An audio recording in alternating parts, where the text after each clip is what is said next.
Ici Flatmart pour casting.fr à l'occasion de la sortie de mon second album, Go Back.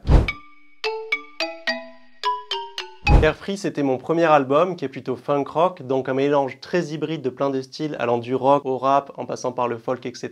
C'était le tout début pour moi, je découvrais la musique enregistrée et je pense que je voulais me prouver que je pouvais faire plein de choses, aller dans plein de styles différents et à la fois je cherchais aussi mon style, à définir mon son. Sur le second album, Go Back, j'ai vraiment voulu recentrer et me concentrer sur ce qui me plaisait le plus, faire quelque chose de plus intime et qui me ressemblait plus. Et donc je suis plus inspiré de ce que je faisais au quotidien, donc la guitare acoustique et le chant de manière naturelle dans la pièce, quelque chose de plus simple, plus acoustique. Cet album et ma musique en général est assez mélancolique mais très lumineuse à la fois. Je pense qu'il y a quelque chose de très positif dans les mélodies et à la fois des paroles assez profondes et c'est assez représentatif de ma personnalité où j'aime bien faire le constat, me poser et regarder les choses en face et prendre le positif et être dans le présent, réfléchir à ce qu'on va faire avec ce qu'on a. Roses don't go. Alors effectivement, je pense qu'il y a deux interprétations possibles. Moi, j'ai la chance d'avoir encore mes deux grands-mères, donc bien sûr, c'est un peu Roses don't go, les roses ne fanent pas, c'est l'idée que voilà, elles vont pas partir, qu'on les aura pour toujours à ses côtés. Et donc pour les gens qui n'auraient pas la chance d'avoir encore leur grand-mère, c'est plutôt cette idée positive que si on leur rend hommage, qu'on pense à elles, etc., elles vont rester éternelles. L'inspiration pour cette chanson me vient d'une personne âgée qui habitait donc dans l'immeuble à côté du mien et que je croisais souvent dans la rue et qui un jour m'a demandé donc de lui cueillir une rose en haut d'une murette et voilà, à partir de là, ça m'a fait penser à mes grands-mères, j'ai composé la chanson.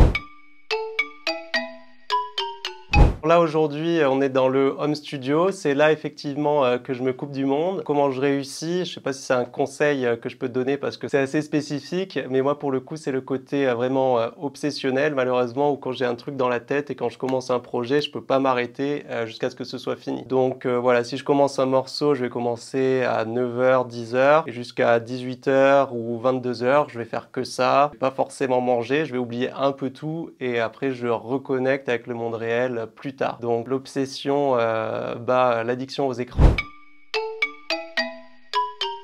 Go Back, il y a encore une fois deux idées derrière ces mots-là. La première, bien sûr, donc c'est le retour en arrière, le retour à un passé, mais qu'on n'a pas forcément connu, donc on idéalise. Le retour à des choses plus simples, moins technologiques, pour faire face à tous les problèmes évidemment qu'on va avoir dans le futur. Et le second côté, comme souvent chez les artistes, c'est lié au sentiment amoureux, donc une déception amoureuse forte que j'ai eue il y a quelques années. Et donc voilà, le retour en arrière vers quelque chose qui aurait pu se faire, mais effectivement, si ça ne s'est pas fait, c'est pour une bonne raison et donc c'est un passé idéalisé dans le sens où on imaginait, on projette sur des gens des choses qui ne sont pas du tout forcément la réalité.